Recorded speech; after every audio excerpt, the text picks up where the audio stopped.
નમસ્કાર મિત્રો, તમે જોઈ રહ્યા છો Volt Vision Gujarati tech technology હવે તમારી ભાષામાં। આજના આ વિડીયોમાં અમે તમને શીખવીશું કે કેવી રીતે તમે તમારા DD free dish set top બોક્સને ઘરે બેઠા ખૂબ જ ઓછા ખર્ચે રિપેર કરી શકો છો। શરૂ કરતા પહેલા પાવર કેબલ કાઢી દઈએ। હવે બોક્સના સ્ક્રૂ ખોલીને કવર કાઢી લઈએ અને પાવર સપ્લાય અને કાર્ડ બ્રશ વડે સાફ કરીશું।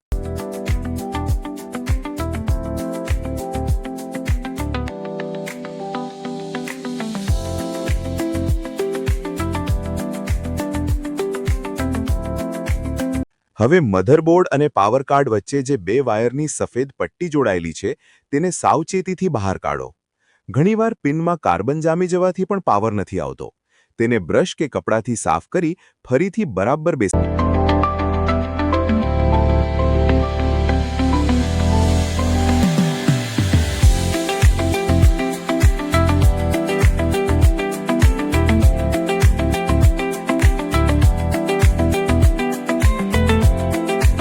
જો હજુ પણ પાવર ન આવે તો સમજવું કે પાવર કાર્ડ ખરાબ છે।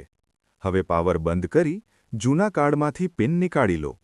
ત્યારબાદ બજારમાંથી લાવેલું નવું પાવર કાર્ડ લો।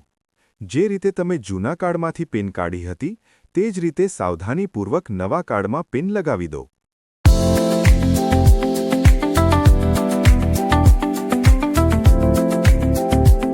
કાર્ડ બદલ્યા પછી ફરી એકવાર મેઇન પાવર આપો। જુઓ મિત્રો, હવે ડિસ્પ્લેમાં પાવર આવી ગયો છે।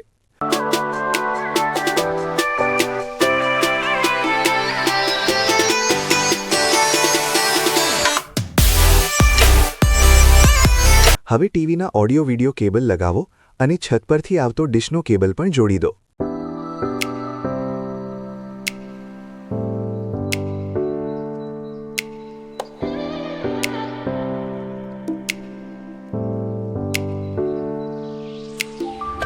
ટીવીની સ્ક્રીન પર ચેક કરો કે વિડિયો ચાલુ થયો કે નહીં। મિત્રો, જો તમને આ વિડિયો ગમ્યો હોય અને કંઈક નવું શીખવા મળ્યું હોય તો વોલ્ટ વિઝન ગુજરાતી ટેકને સપોર્ટ કરવા માટે વિડિયોને લાઇક કરો, તમારા ગ્રુપમાં શેર કરો અને આવી જ કામની માહિતી માટે ચેનલને સબસ્ક્રાઇબ કરવાનું ભૂલતા નહીં। તમારી એક લાઇક મને નવા વિડિયો બનાવવા માટે પ્રોત્સાહન આપે છે। મળીએ આવતા વિડિયોમાં। ત્યાં સુધી બાય બાય।